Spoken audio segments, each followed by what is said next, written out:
Hey guys, Claire here from Real English, and despite what the sign says, I'm not actually in the North Pole. I'm still in Edinburgh. I'm here to give you a great free English lesson of language in context while we learn about Scotland's history and culture. Today we're going to be talking about Edinburgh's Christmas market and how the use of public land for private profit can be an issue. So let's go.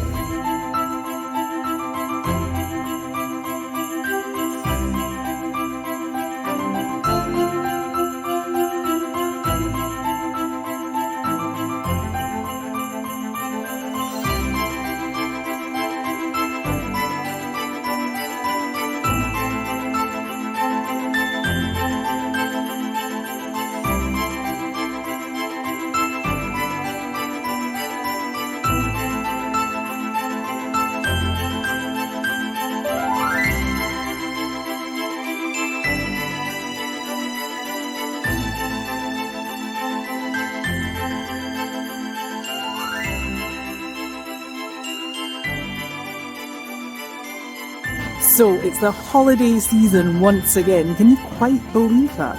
And while we're waiting for Santa to pay us our visit, one of the most popular things to do in Edinburgh is go to the Christmas market. It's recently been voted one of the top 5 Christmas markets in Europe.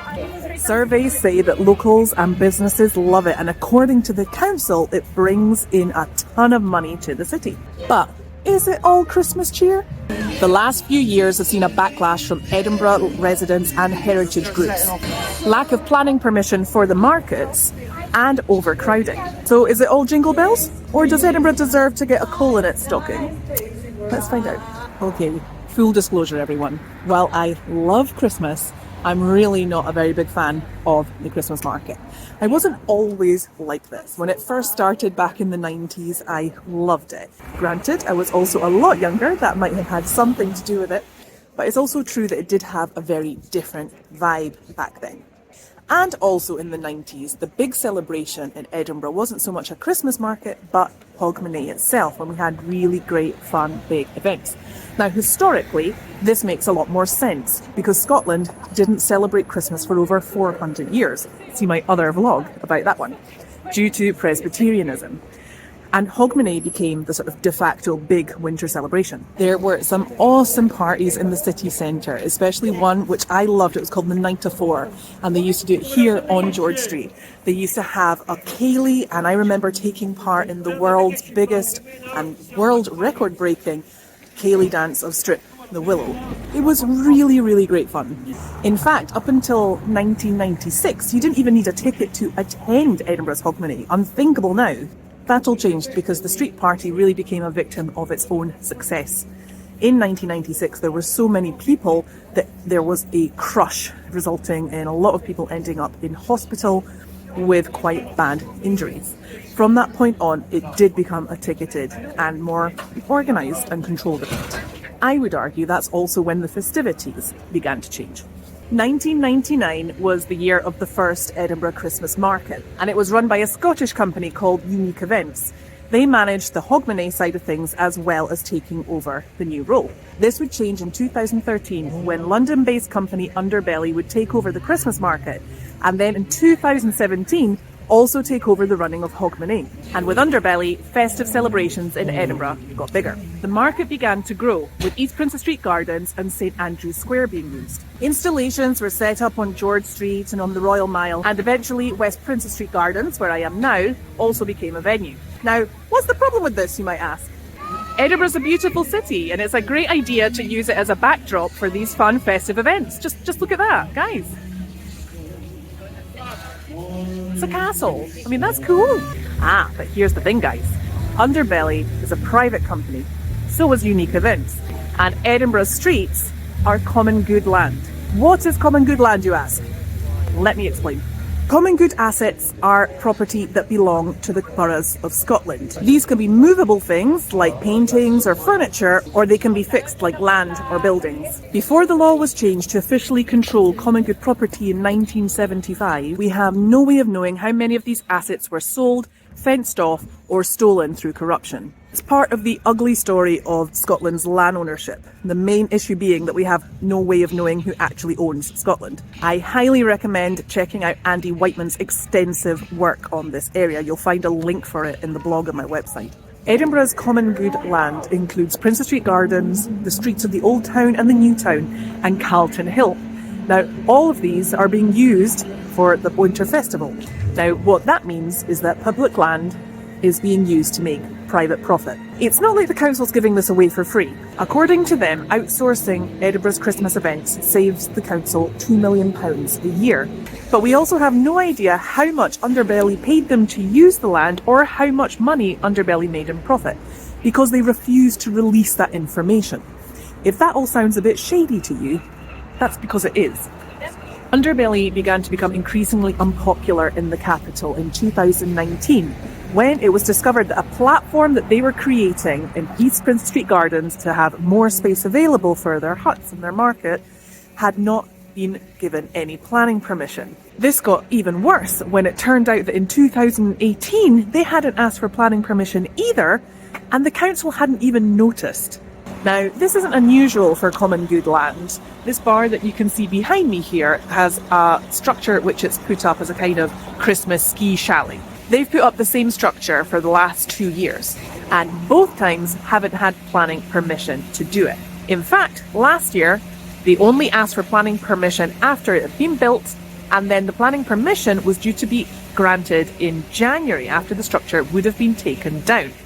Now, don't get me wrong, I'm not against a hospitality industry doing some trade. I'm not even really against the chalet in itself, and I really wouldn't begrudge them making any money, especially after the horrors of the last 2 years.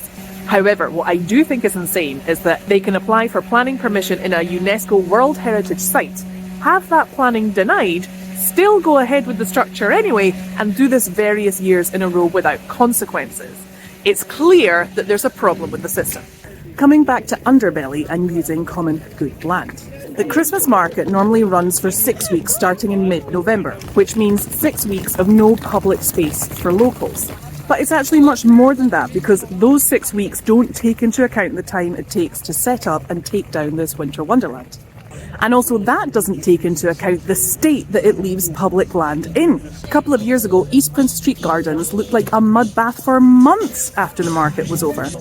It also doesn't take into account the damage that these structures can do to the land and the trees that are in the park.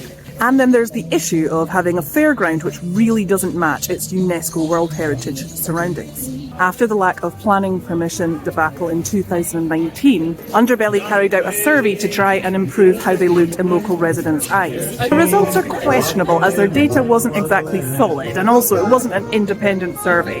Edinburgh Council were aware of the bad press around the Christmas market, and they also carried out their own survey to see what the public thought. The result was significant support for the festival to continue as long as certain aspects were totally overhauled. That meant the environmental sustainability of the events, including minimising using green space, making the celebrations family-friendly, extending events beyond the city centre, and giving priority to existing and new local businesses. When the time came to renew the contracts, Underbelly lost out, and the council put out new ones to tender. All good in the hood, you might think, but not really, because the new company that had been brought in to deal with the contract, German firm Angels Event Experiences Limited, pulled out of the contract with weeks to go. There has been no democratic process of the winter festivals, with councillors excluded from decision-making processes and no updates being given. The city's heritage bodies, Edinburgh World Heritage and the Coburn Society, have once again expressed their concerns about the appropriacy of the market in Edinburgh's old and new towns. And if you look around the market itself, there's not really that much particularly Scottish about it. I would argue this should be an opportunity for Scotland's food producers, drink producers, craftsmen and artists to display and sell their products. But everything seems kind of typical of what you could find in any kind of Christmas market anywhere. The arena wasn't finished either in time for this year's Christmas market's opening, although fair enough, they had little time to get things organised. And people complained about Disneyland queues to get in on the first day.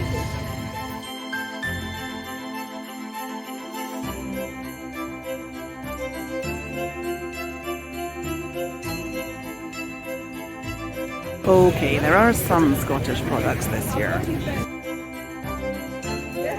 I also 100% just bought one of those because they were gorgeous. Okay, so maybe there's definitely more diversity this year now that unique events have taken over again. But £8 for a sausage. I don't think that's very family friendly.